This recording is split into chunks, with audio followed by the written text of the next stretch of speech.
সংবিধান সংস্কার কমিশনে লিখিত প্রস্তাব দিয়েছে বিএনপি। মঙ্গলবার সকালে জাতীয় সংসদ ভবনে গিয়ে তারা কমিশন প্রধান অধ্যাপক আলী রিয়াজের কাছে এই প্রস্তাব জমা দেয়, যেখানে ক্ষমতার ভারসাম্য সহ ৬২টি স্থানে সংশোধনের প্রস্তাব রয়েছে। এ সময় কমিশনের প্রধান অধ্যাপক আলী রিয়াজ সাংবাদিকদের বলেন, স্বচ্ছতার সাথে কমিশনের কাজ চলছে। জনগণের মতামত নেওয়ার জন্য আগামী সপ্তাহে সারা দেশে জরিপ চালানো হবে। চট্টগ্রামের স্বাধীনতা স্তম্ভে জাতীয় পতাকার অবমাননার অভিযোগে গ্রেপ্তার বাংলাদেশ সনাতন জাগরণ মঞ্চের মুখপাত্র চিন্ময় কৃষ্ণ দাসের জামিন নামঞ্জুর হয়েছে। এই ঘটনাকে কেন্দ্র করে আজ দুপুরে রণক্ষেত্রে পরিণত হয় চট্টগ্রাম আদালত এলাকা। তাকে কারাগারে পাঠানোর আদেশের পরই এজলাসের বাইরে বিক্ষোভ শুরু করে তার অনুসারীরা। চিন্ময় কৃষ্ণকে বহনকারী প্রিজন ভ্যানটি আদালত চত্বরে ২ ঘণ্টা আটকে রাখেন তারা। প্রিজন ভ্যানের ভেতর থেকে চিন্ময় কৃষ্ণ তার ভক্ত অনুসারীদের শান্ত হতে বলেন। তিনি বলেন, সনাতনীরা রাষ্ট্র ও সরকারের বিরুদ্ধে নয়, সনাতনীদের ৮ দফা মৌলিক দাবি, এটা পূরণ না হওয়া পর্যন্ত আন্দোলন চলবে। পরে পুলিশ লাঠিচার্জ করেও সাউন্ড গ্রেনেড ছুড়ে বিক্ষোভকারীদের ছত্রভঙ্গ করে। রাজধানীর কলেজগুলোয় সাম্প্রতিক বিক্ষোভ, হামলা ও ভাঙচুরের ঘটনায় স্বরাষ্ট্র উপদেষ্টা জাহাঙ্গীর আলম চৌধুরী বলেছেন, শিক্ষার্থীদের ব্যাপারে সরকার কঠোর হতে চায় না, বরং আলাপ আলোচনার মাধ্যমে সমাধান করতে চায়। মঙ্গলবার সকালে সুনামগঞ্জ তাহিরপুর উপজেলায় মাঠিয়ান হাওর পরিদর্শন শেষে সাংবাদিকদের তিনি কথা বলেন। স্বরাষ্ট্র উপদেষ্টা সবাইকে ধৈর্য ধরে পরিস্থিতি মোকাবেলার আহ্বান জানান। এদিকে শিক্ষা প্রতিষ্ঠানগুলোতে চলমান অস্থিরতা নিরসনে আগামী ১ সপ্তাহ জাতীয় ছাত্র সংহতি সপ্তাহ পালনের ঘোষণা দিয়েছেন বৈষম্য বিরোধী ছাত্র আন্দোলনের আহ্বায়ক হাসনাত আবদুল্লাহ। সোমবার রাতে রাজধানীর বাংলা মোটরে বিভিন্ন সংগঠনের সাথে বৈঠক শেষে তিনি বলেন, ফ্যাসিবাদীদের নানা ধরনের ষড়যন্ত্র চলছে।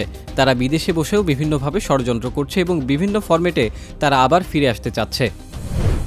বিদেশি ক্রেতাদের আকৃষ্ট করতে অন্তর্বর্তী সরকার দেশে ব্যাপক শ্রম সংস্কারে প্রতিশ্রুতিবদ্ধ বলে জানিয়েছেন প্রধান উপদেষ্টা ডক্টর মোহাম্মদ ইউনুস। সোমবার প্রধান উপদেষ্টার কার্যালয়ে যুক্তরাষ্ট্রের একটি বড় শ্রম ও ব্র্যান্ড প্রতিনিধি দল ডক্টর ইউনুসের সঙ্গে সাক্ষাৎ করেন। প্রতিনিধি দলকে ডক্টর ইউনুস বলেন, অন্তর্বর্তী সরকার দেশের শ্রম আইন সংস্কার করতে এবং এই ব্যাপারে স্থানীয় ও আন্তর্জাতিক শ্রম অধিকার গোষ্ঠী, আন্তর্জাতিক শ্রম সংস্থা এবং পশ্চিমা দেশগুলোর উদ্বেগ নিরসনের জন্য একজন বিশেষ দূত নিয়োগ করেছে। ডক্টর ইউনুস বিদেশি ব্র্যান্ডগুলোকে প্রতি জানুয়ারিতে তাদের অর্ডারের মূল্য বৃদ্ধি করার আহ্বান জানান, যাতে বাংলাদেশের নির্মাতারা সেই অনুযায়ী শ্রমিকের মজুরি বাড়াতে পারে। কুমিল্লার বুড়িচং উপজেলায় রেল ক্রসিংয়ে ট্রেনের ধাক্কায় অটোরিকশার ৭ জন যাত্রী নিহত হয়েছেন। আহত হয়েছেন আরও একজন। পুলিশ বলছে, মঙ্গলবার বেলা 11:15টার দিকে উপজেলার বাক্সিমুল ইউনিয়নের কালিকাপুর রেল ক্রসিংয়ে এই দুর্ঘটনা ঘটে।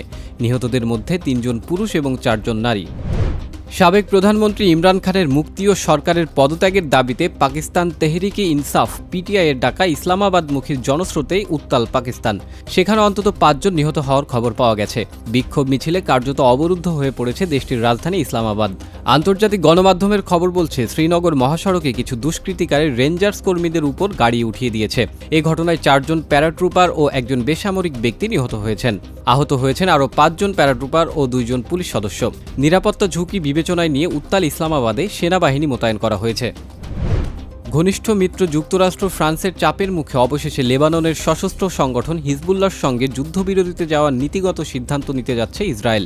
ইসরায়েলি সংবাদ মাধ্যম টাইমস অব ইসরায়েল জানিয়েছে, মঙ্গলবার ইসরায়েলের প্রধানমন্ত্রী বেনিয়ামিন নেতানিয়াহু হিজবুল্লাহর সঙ্গে 60 দিনের যুদ্ধবিরতি প্রস্তাবে অনুমোদন দেওয়ার নির্দেশ দেবেন। ইসরায়েলি কর্মকর্তাদের বরাত দিয়ে সংবাদ মাধ্যমটি জানায়, যুক্তরাষ্ট্রের দেয়া যুদ্ধবিরতি প্রস্তাব মেনে নিয়ে হিজবুল্লাহর বিরুদ্ধে সহিংসতায় আপাতত ইতি টানতে যাচ্ছে দেশটি।